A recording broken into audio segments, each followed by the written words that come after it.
Hey guys! Magandang araw sa inyong lahat. Andito na naman po si Ate Lawrence channel sa kanyang maliit na kusina. Magluluto tayo guys. Guys, ang lulutuin natin ay yung natutunan ko dito sa Arab country na tinatawag nilang saluna. At ang lulutuin natin ay chicken. Ayan, chicken saluna. So, meron akong chicken na hiniwa-hiwa ko na, tinanggalan ko ng balat para iwas sa mga cuts. Ayan, ready na yan. At ito, mixed vegetable. Ayan, kasi bumili ako guys ng mixed vegetable. So, ayan yung hiniwa-hiwa ko na siya. Mayroon siya guys saging.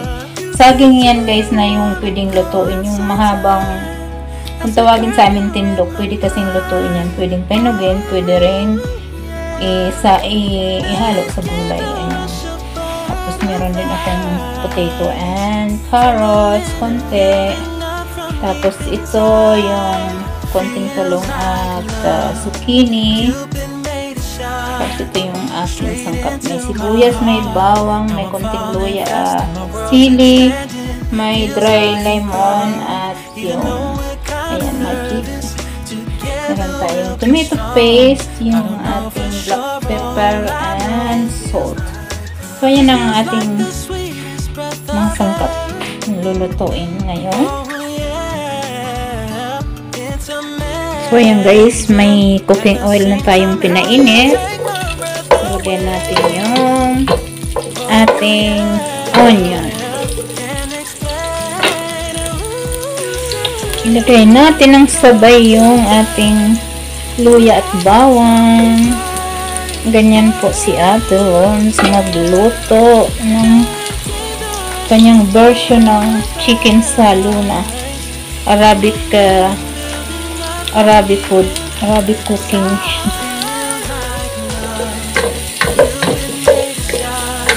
Bango ng bawang kapag medyo natututong. Yung bango ng bawang.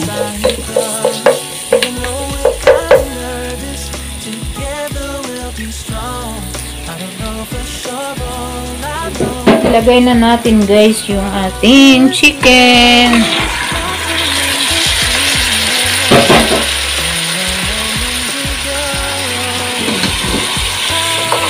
Hahaluin natin yan guys. Hindi ko mahalo na maigi kasi hawak ko yung camera.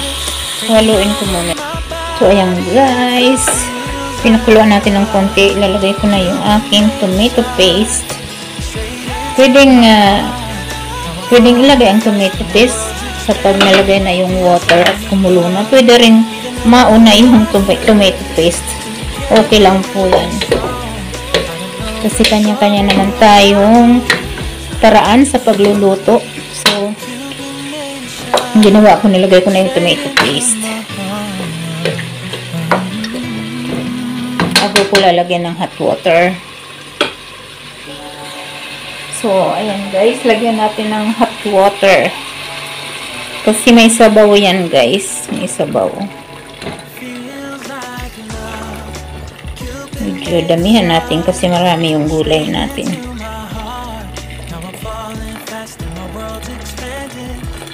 Yan, inubos ko na yung yung ininit ko sa kettle na water. Takpan natin siya guys at hayaan natin siyang kumulo ng konti. So ayan guys, kumukulo na siya. Ilalagay ko yung ating carrots at potato at yung dried lemon para mag-absorb na yung flavor ng dry lemon sa sabaw. Mapula ang ating sauce ngayon. So, ayan, masabaw pa guys. Pero okay lang yan kasi marami pa tayong ilalagay na gulay dyan. Pag yung iluto dito na tinatawag na saluna, chicken saluna or meat saluna, ganun. Ayan po, pwede po yan lagyan ng mixed vegetable. Mixed vegetable po. Ayan natin siyang kumulo uli. So, ayan guys, di ba kanina nakamix yung ito. Binukod ko to kasi ito, beans, baggy beans, tapos yung saging, medyo matigas to guys. So, unahin kong ilagay yan kasi medyo matigas yan. So, ito mamaya na lang to. Kasi ito, ano to eh, upo at okra, tapos yung bell pepper. So, madali lang yung maluto. Ito, yung talong at zucchini. Madali lang naman yung maluto. So, ilalagay na natin to guys. Kasi matigas ito. Matigas to. Lagay na natin siya dyan.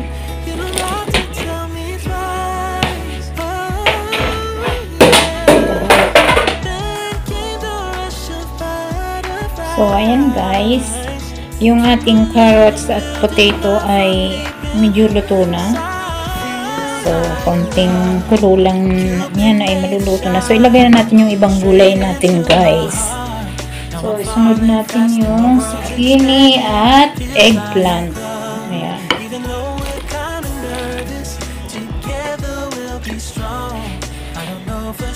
Diba guys? Maraming gulay. Masarap yan guys. Ayan. Kaya maraming sabaw nilagay ko guys kasi marami pa akong gulay na ilalagay. So ito yung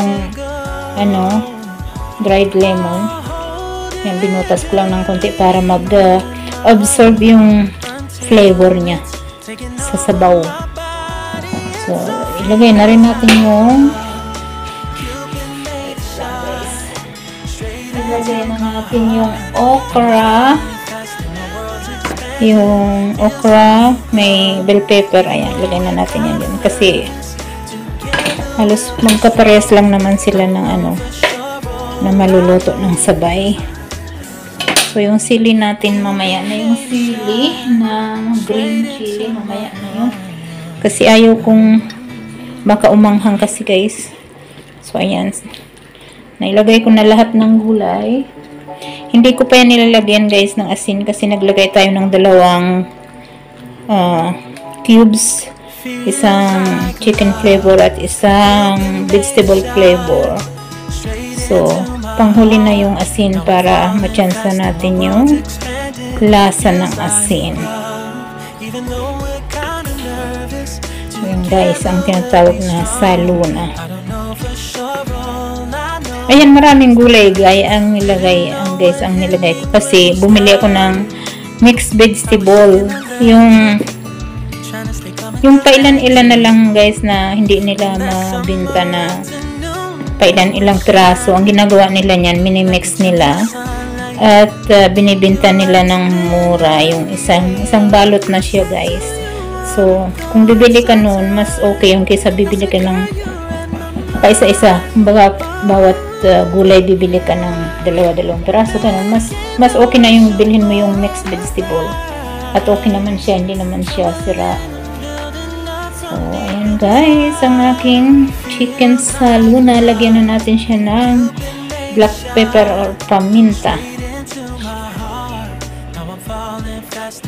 Lagyan natin ng maraming paminta, durog, para malasa.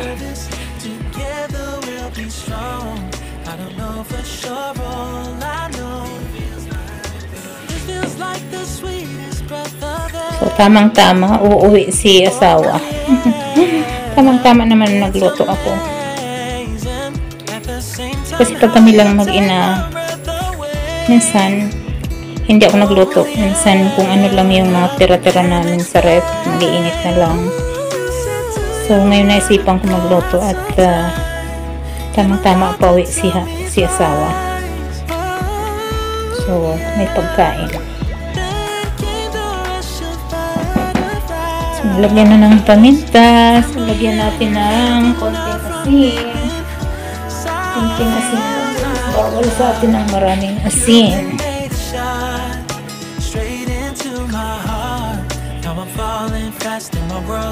Ayan na yung ating green chili.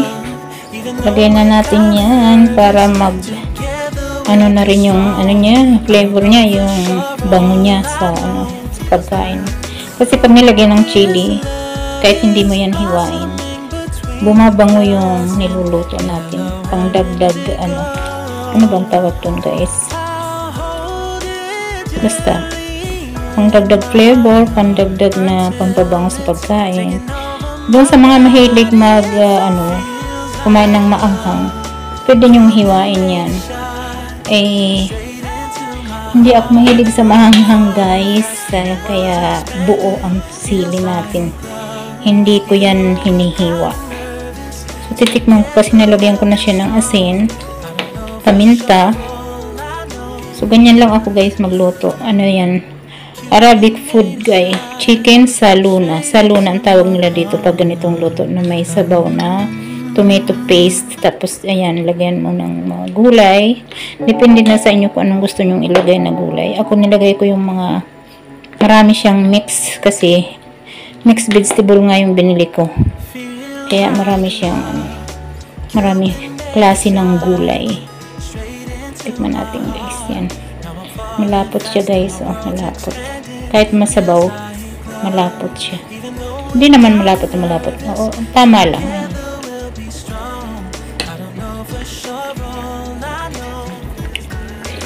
Yun. Tama lang siya. Tama lang yung asin. Yung gusto ng mas maraming asin, pwede na lang magdagdag ng asin pag kakain na.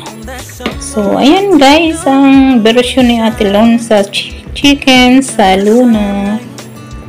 Ayan, ang isa sa mga lutong natutunan ko dito sa Arab country.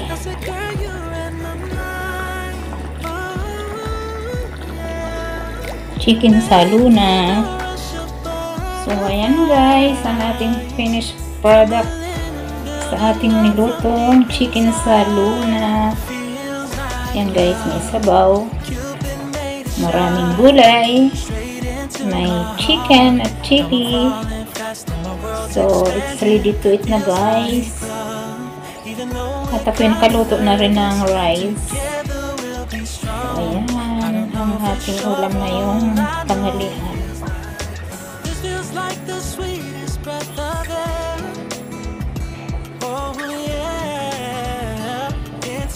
Let's eat guys. Thank you so much sa inyong panunood.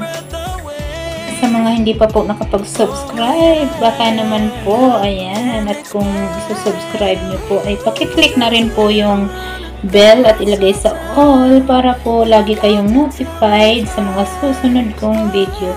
Ayan po ang mga simpleng luto ni Ate Lons, lutong pang pamilya. So ayan po ang isa sa natutunan ko ditong luto sa UAE,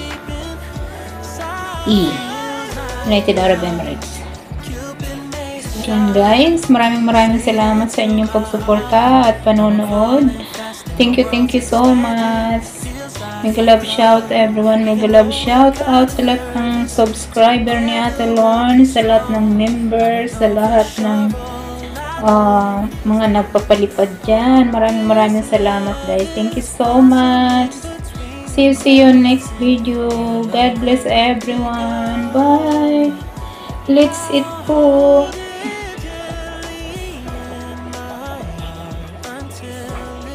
Taking